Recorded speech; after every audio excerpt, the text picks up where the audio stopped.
cessé de couler des robinets depuis pratiquement 2 mois. Une situation assez déplorable en cette période où le choléra et l'épidémie, la pandémie de Covid-19 font rage au Cameroun. La société civile et les autorités administratives de cette ville promettent de tout mettre en œuvre pour faciliter l'accès à l'eau potable dans la ville de Tiang. D'autres précisions dans ce reportage de Leclerc Sakel.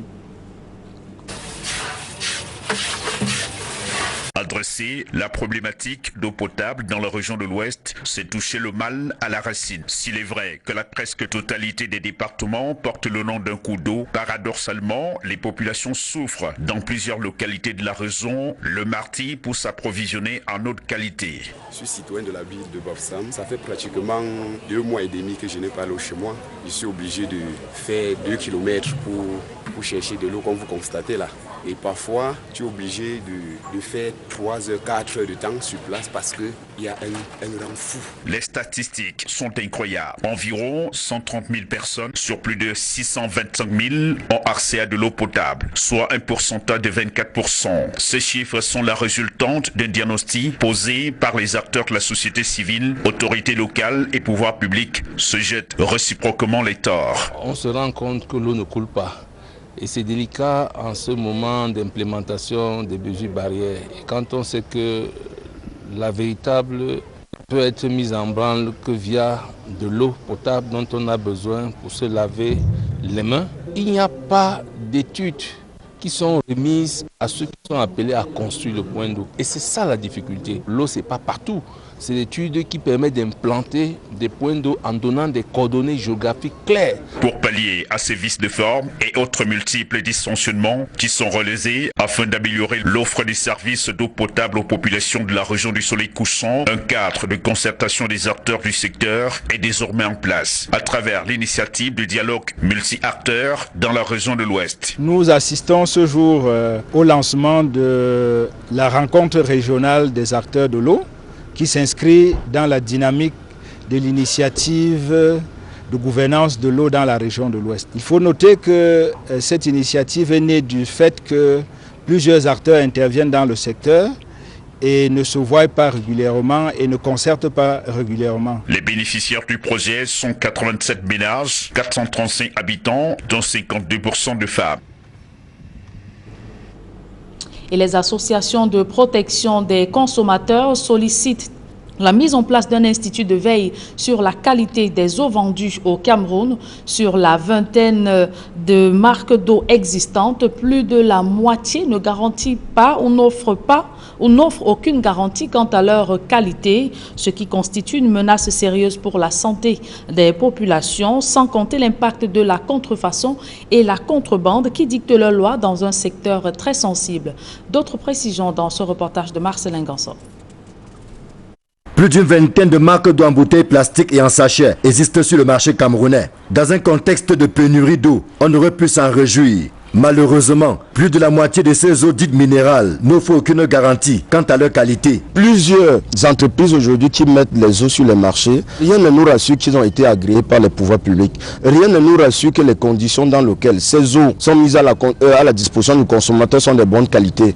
Et interpeller nos ménages, que chacun à partir de son ménage peut traiter son eau, la filtrer avant qu'elle ne soit propre à la consommation. À cela s'ajoute la contrebande et la contrefaçon qui ont trouvé un terrain fertile dans le secteur des eaux minérales. Nos frontières deviennent poreuses et qui fait laisser aujourd'hui beaucoup des eaux de la contrebande polluer nos marchés. Il y a lieu aujourd'hui d'interpeller les pouvoirs publics qu'il ne faudrait plus qu'on en arrive seulement à la mise en demeure à ces commerçants véreux, qu'on en arrive à la cessation de l'infraction. Quand vous vendez des eaux impropres à la consommation, l'un des principes fondamentaux édités par le ministère de Commerce et le ministère des Mines et de l'Équipement technologique, c'était d'interpeller ces acteurs véreux, de les traduire devant les tribunaux afin que chacun puisse répondre des ordres. Voilà qui préoccupe les organisations de protection des droits et intérêts des consommateurs. Si elles se réjouissent de l'existence d'une loi cadre sur la sécurité sanitaire des aliments, elles sont davantage favorables à la mise en place d'un institut de veille sur la qualité des eaux vendues au Cameroun. Parce que la loi dit que tout produit fabriqué localement doit, avant d'être mis à la disposition du consommateur, bénéficier d'un certificat de conformité qui atteste que cet aliment n'est pas impropre ou nocif à la santé du consommateur. D'où la raison pour nous aujourd'hui d'interpeller les pouvoirs publics, de nous accompagner dans cette quête. Nous mettrons sur pied un plan de travail ou un programme d'action qui inclura toutes les parties prenantes. Et je crois que le Conseil aura sa partition à jouer dans ce travail qui sera bientôt mené pour l'assainissement du marché national des eaux de mauvaise qualité ou de qualité douteuse. L'assainissement du marché des eaux de boisson est un défi permanent. Il y va de la santé des consommateurs, mais également de l'économie nationale. Faut-il le rappeler, la contrebande et la contrefaçon font perdre beaucoup d'argent aux... Parlons agriculture à présent. Comment booster la production cacaoyère au Cameroun? La question préoccupe les partenaires au développement, notamment la France, qui vient de conclure un accord avec le Cameroun pour la production d'un cacao de qualité dans la zone de Mindourou, c'est à l'est du Cameroun. Joël Essengue et Aïk Cyril. Avec près de 300 milliards de francs CFA de chiffre d'affaires par an, le cacao est la deuxième source de recettes agricoles d'exportation du Cameroun. Et même s'il génère des revenus pour environ 600 000 producteurs, la qualité du cacao camerounais, selon des experts, est encore à améliorer. Pour ce faire, une convention FEXT sur la promotion d'une cacaoculture durable au Cameroun a été signée à Yaoundé. L'un des défis de la culture du cacao camerounais, c'est la productivité, d'accord, mais aussi c'est la qualité. Et à travers ce projet, qui non seulement met en relation les producteurs et les acheteurs, parce que derrière ça, il y a des producteurs de chocolatiers, et en plus, ça développe toute la chaîne de valeur, parce que ça permet aux producteurs de faire une première transformation du cacao. La convention est mise en œuvre dans la zone de Mindourou, département du Oignon, région de l'Est Cameroun. La partie française, notamment la société forestière Palisco et l'Agence française de développement AFD, s'engagent à œuvrer pour l'approvisionnement au plus près des cacaoculteurs, mais surtout à s'assurer que la culture du cacao ne débouche pas sur la déforestation. Ce que l'on souhaite, c'est que le cacao, la culture du cacao ne se fasse pas au détriment de la déforestation. Donc ce que l'on souhaite, c'est accompagner les deux, à la fois produire du cacao sans faire de la déforestation. Ce que l'on cherche également, c'est à augmenter la productivité, la qualité également du cacao produit ici au Cameroun. Et la France est engagée depuis très longtemps dans l'accompagnement de l'agriculture camerounaise. Le projet FEXT Cacao, dont la convention vise à permettre aux cacaoculteurs de produire un cacao durable et rémunéré à un juste prix. La ville de Kribi, dans le sud, est désormais engagée dans la production industrielle du porc. Il s'agit de limiter à l'avenir les importations de porc. On voit tout cela dans ce reportage de Joseph Abena. Après avoir foulé le sol de Londji, le village des pêcheurs et véritable grenier de poissons à Kribi, le prophète de l'océan découvre ici l'important projet qui vise la transformation industrielle du porc et de ses dérivés pour ravitailler le marché national et sous-régional. C'est une ferme industrielle. Et pratiquement dans une ferme industrielle, tout a été amélioré et tout est plutôt moderne. Parce que vous allez voir dans tous les loges que vous passez, c'est réparti en catégories de porcelets et de catégories de porc. Parce qu'il y a l'engraissement, il y a la reproduction, il y a la reproduction, il y a l'engraissement et effectivement il y a là où il y a les trimètres bas aussi. Et c'est bien réparti juste pour empêcher, pour mieux identifier les différents porcs qui sont en évolution et savoir celles qui sont dans la vente et celles qui sont dans la reproduction de l'entreprise. Ici effectivement on a les némars, on a les topiques, comme disait tout à l'heure mon collègue, et aussi on a aussi les hybrides. Émerveillé par ses prouesses, le prophète rassure de sa disponibilité et de l'accompagnement des pouvoirs publics. de la qualité et de l'expertise qu'on nous trouve ici. Et surtout de cette volonté du promoteur à pouvoir aussi faire bénéficier aux autres Camerounais. Non seulement Sud Agro-Pastoral va contribuer à lutter contre, à réduire les importations en matière de viande de porc, mais surtout aussi à faire bénéficier aussi des jeunes, notamment à travers le projet d'incubation des autres jeunes qui peuvent venir apprendre comment pratiquer de l'élevage du porc, comment produire des porcs de qualité et surtout contribuer à réduire les déficits de la balance commerciale camerounaise en matière d'importation. C'est une très bonne chose. Monsieur le Président du Directeur général, je voudrais ici vous rassurer de ma disponibilité, celle de mes collaborateurs techniques, à vous accompagner dans l'agrandissement de votre activité, mais surtout aussi à pouvoir produire davantage pour contribuer à la croissance du Cameroun, tel que le chef de son Excellence Paul Biya, à pouvoir faire du Cameroun un pays émergent. Cela passe aussi à travers la filière porcine. Cet élevage et la transformation locale du porc ici à Kribi est une initiative privée qui vise à mettre également sur le marché agropastoral une alimentation bio-industrielle à moindre coût dans ces unités de production qui devront fournir 10 000 têtes de porc par an. Parlons sport à présent. Francis Ngannou, champion du monde des arts martiaux mixtes. Le Camerounais a mis KO l'Américain Stipe Miocic au deuxième round. Francis Ngannou tient ainsi sa revanche sur son adversaire qu'il avait battu il y a 3 ans. Les temps forts d'une victoire à l'arraché, c'est dans ce reportage que signe Dalastiana et Nana Poulsabe. Impossible n'est pas Francis Ngannou. A contraint l'arbitre à arrêter le combat. Avant de mettre KO son adversaire, Francis Ngannou s'est d'abord imposé facilement à l'issue du premier round, au cours duquel il a mis sous pression et fait chanceler plusieurs fois son illustre vis-à-vis. À l'issue donc de sa victoire sans bavure, des prédateurs s'emparent de la ceinture mondiale des poids lourds. Il devient champion du monde 12 ans après son enrôlement dans les sports de combat. Un rêve qui se réalise pour cet ancien mototaxi dans la ville de Douala. Dans la capitale économique justement, le combat disputé en nocturne à Las Vegas aux États-Unis a été suivi par le fan club Francis Ngannou. Et c'est tout naturellement que le sacre de l'homme de 35 ans est célébré à Douala. Et en sport football, la 4e journée de championnat ou du championnat de Ligue 1 s'est jouée ce week-end dans les stades du pays. Au stade de la réunification de Douala, avion d'une cam indienne. Jeu égal 0 but partout. À Melon, AS Fortuna a défait cet après-midi 1 but à 0 au stade Renard. Au centre technique de la CAF à Bankomo, Edingsport a fait Edingsport 0, Union de Douala 0. À Bamenda, Young Sport Academy 1, Astre de Douala 0. Au stade Amadou Aïdjo, Tonnerre 1, Coton 4. À PGS de Fou 1, New Star 0. Hier samedi, Bamboutos a battu 2 buts à 1, Yafoot.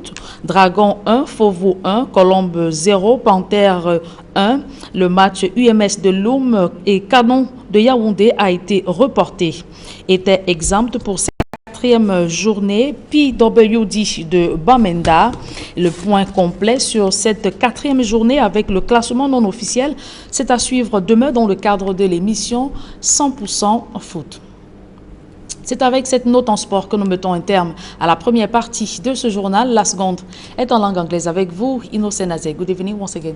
Merci Julien BF Bissay une fois de plus. Bonsoir à vous. Good evening once again to your viewers. Thanks for staying with us for this second segment of the newscast. We begin first with this information to say Cameroonian boxer Francis Ngannou becomes the new ultimate heavyweight in UFC. That's the Ultimate Fighting Championship history. Becoming the new world UFC champion.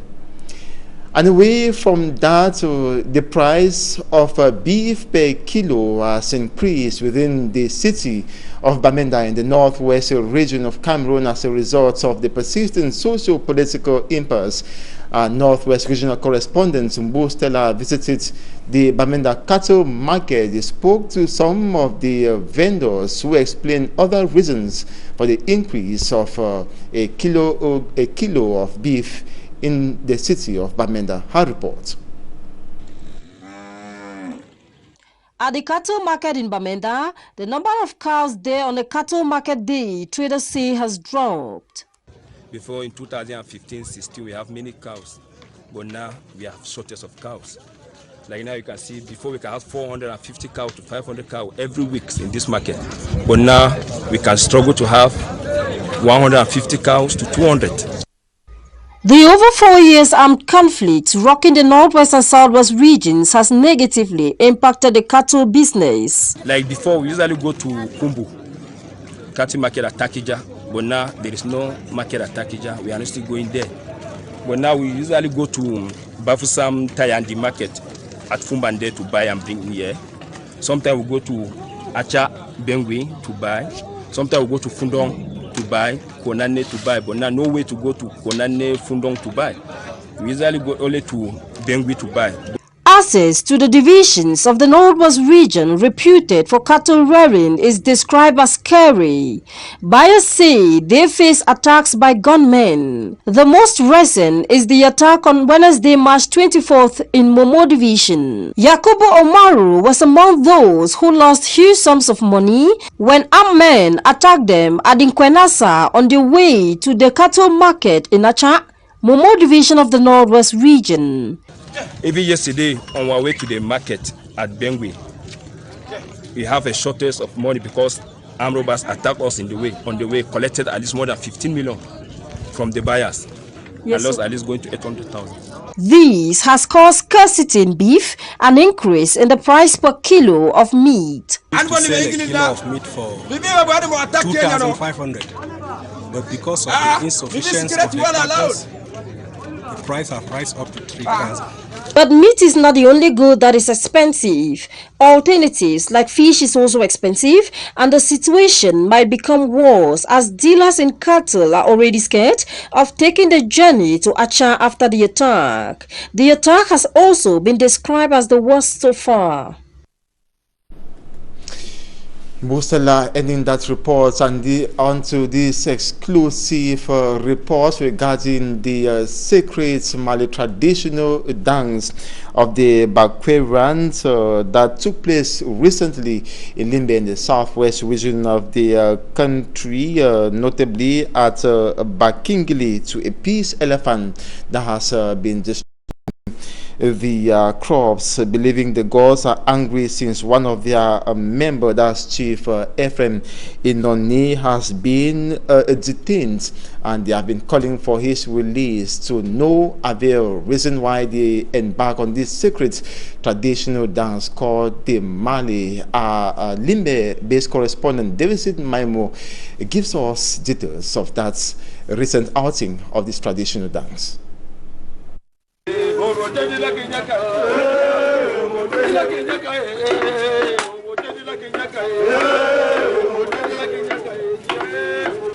Culture and tradition is undoubtedly the true identity of a people.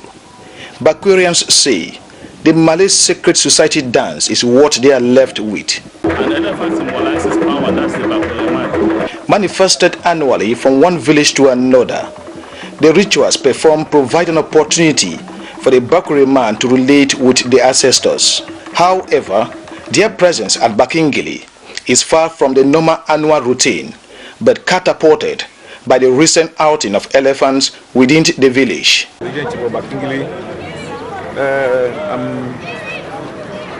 I'm doing this traditional dance to appease the elephant which has come in our area during destruction.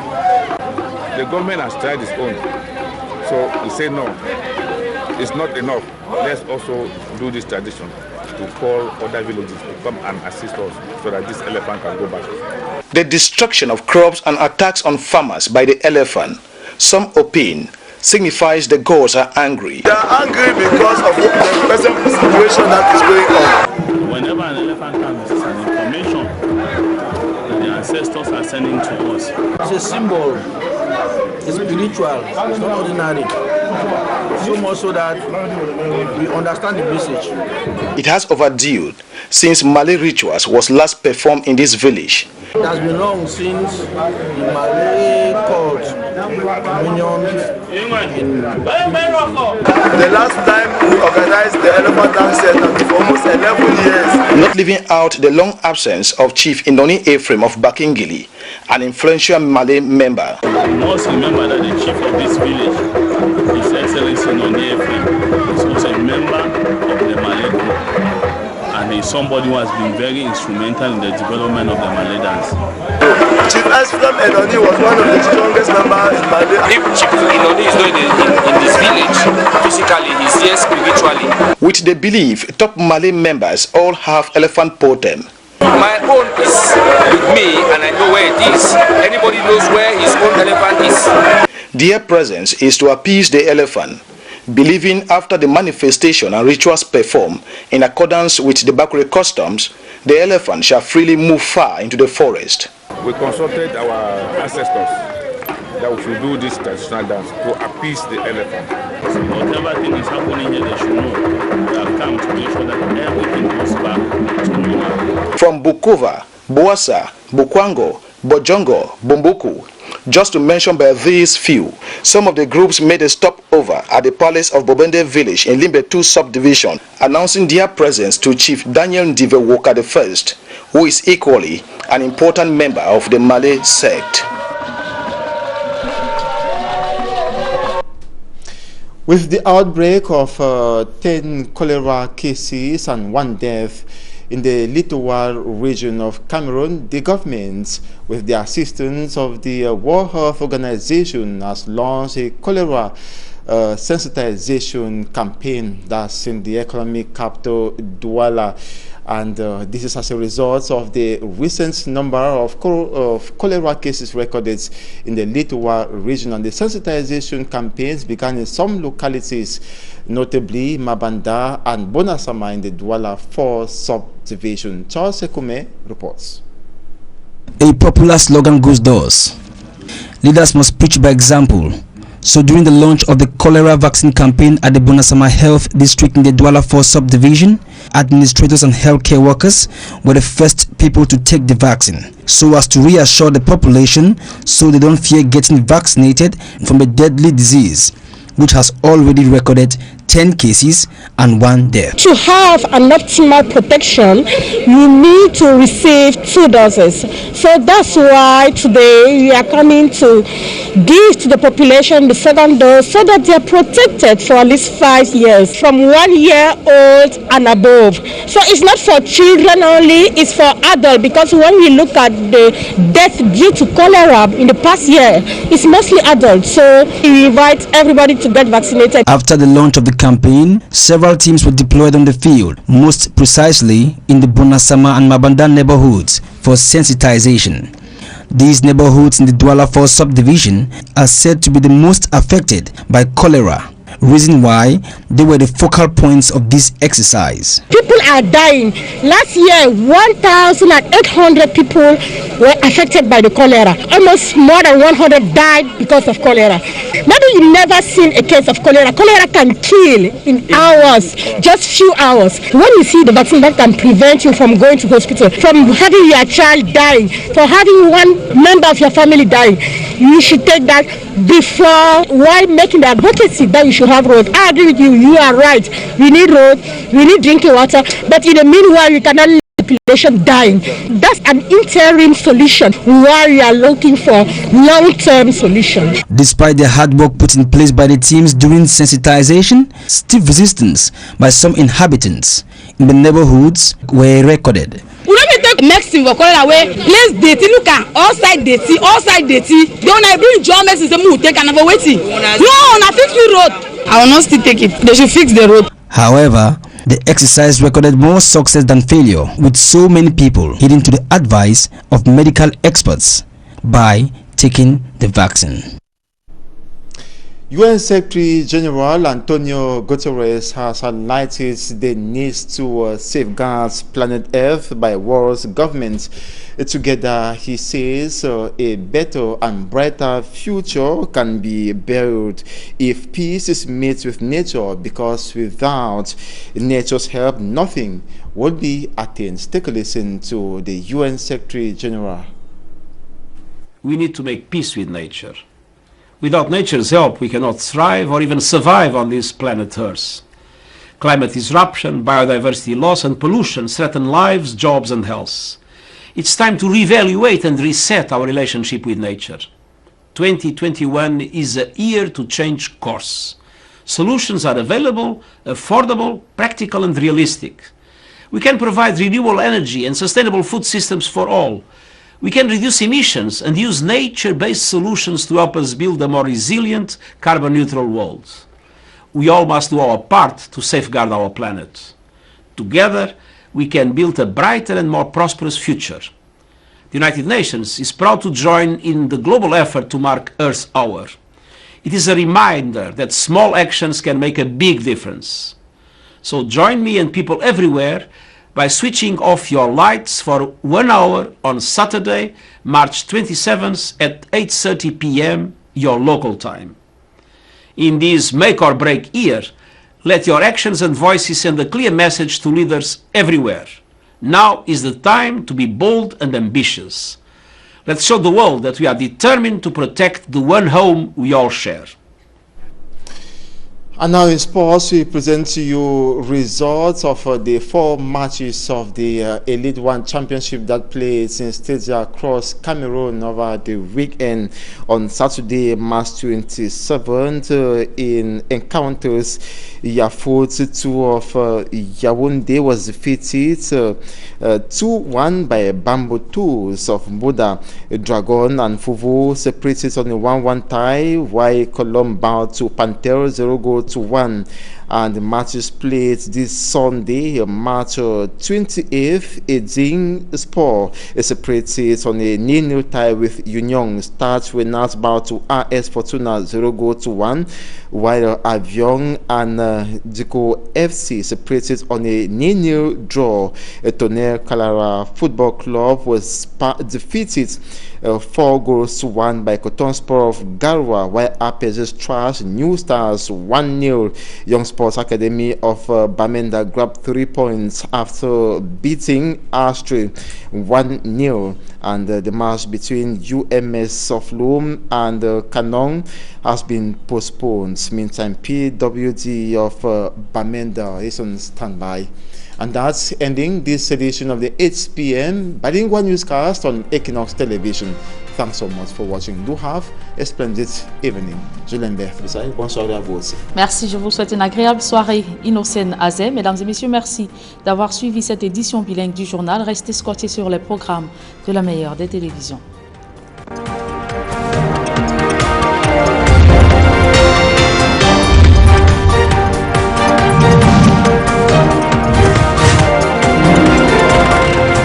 Être imbattable, c'est être prêt à saisir toutes les opportunités. Aller aussi vite que le son. Être exigeant sur la vitesse, la fluidité et la stabilité. Parcourir le monde du bout des doigts. Everywhere you go. Alors pour chaque imbattable, il y a le réseau indomptable. Depuis 20 ans, MTN travaille chaque jour à offrir les meilleures solutions pour cette course vers la réussite, cette marche vers le progrès.